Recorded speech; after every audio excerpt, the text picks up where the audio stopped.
Yo, what's up mga kaibigan? Nalina tayo magkwentuhan. Isa sa mga biggest impact players para sa Dallas Mavericks sa kanilang finals run ay ang rookie Dereck Lively Jr. Siya nga ay nagtala ng perfect 16 of 16 shooting sa field sa buong West Finals.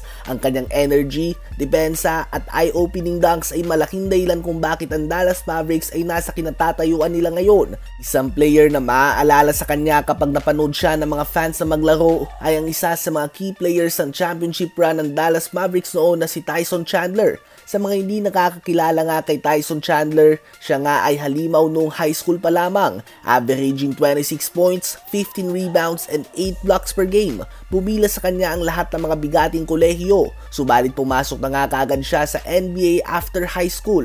Sa medyo nakababatang mga fans natin, kung pamilyar nga kayo sa Lob City ni Chris Paul, Blake Griffin at DeAndre Jordan, mas nauna nga dyan ang duo ni Chris Paul at Tyson Chandler sa New Orleans noon. Halimaw nga ng mga dunks mula sa mga pasa ni Chris Paul ang makikita mo kay Chandler palagi. Subalit nang mapunta nga siya sa Dallas Mavericks noon, dito nga siya nakilala bilang isang player na talagang naglalaro ng winning basketball. Kung usapang best center lang nga sa liga ng mga oras na ito, tanging sila lamang ni Dwight Howard ang nasa debate. Isa nga siya sa mga leading rebounders palagi sa NBA. Siya ang naging defensive anchor ng Dallas Mavericks. Isa din siya sa mga league leader palagi sa field goal percentage dahil kapag nasa pinta na nga siya ay halos pwede mo nang ilista ang kanyang mga puntos. Tulad lamang ni Dereck Lively Jr. at Daniel Gafford ngayon.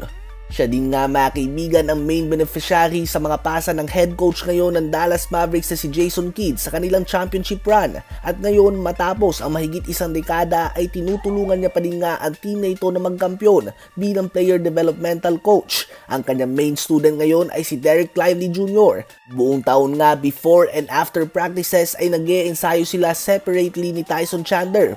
Low post offense man yan, defense, rebounding, backs out, positioning, hook shots, dunks, footwork at iba pa.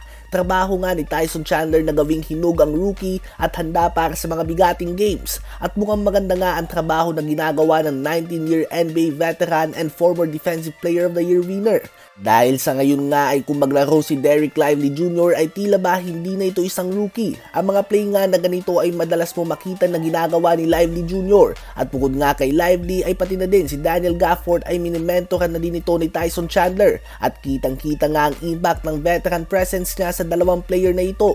Nakikita nga natin ito sa mabilis na pag-angat ng basketball IQ ni Lively Jr. Isang comparison ng player na may talent level at athletic ability ni Dereck Lively Jr. subalit walang gabay ng veteran big man ay si Jaxson Hayes. Subalit malaki nga ang pinagkaiba nila sa IQ, positioning at pagbasa ng game at malaking dahilan dyan ang gabay ng veterano na tulad ni Tyson Chandler. Nakikita nyo din ba kay Dereck Lively Jr. ang laro ng prime Tyson Chandler noon?